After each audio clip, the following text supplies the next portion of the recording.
And those who wish to give to the victims of the fire and explosion at Robbins Lumber can still do so. The Maine Strong Memorial Foundation is extending its fundraiser for the victims in Searsmont for 2 more weeks.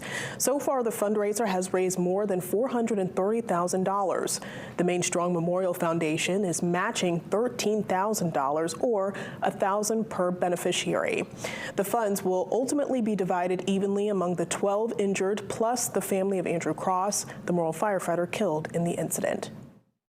After a campaign ends, we cut a check within a week of the campaign ending. And we work directly with the people, with the individuals that are impacted. So the money goes straight from us right to those individuals. So there's no in between. You can give to the fundraiser by scanning the QR code on your screen. And we also have a link to that fundraiser on our website.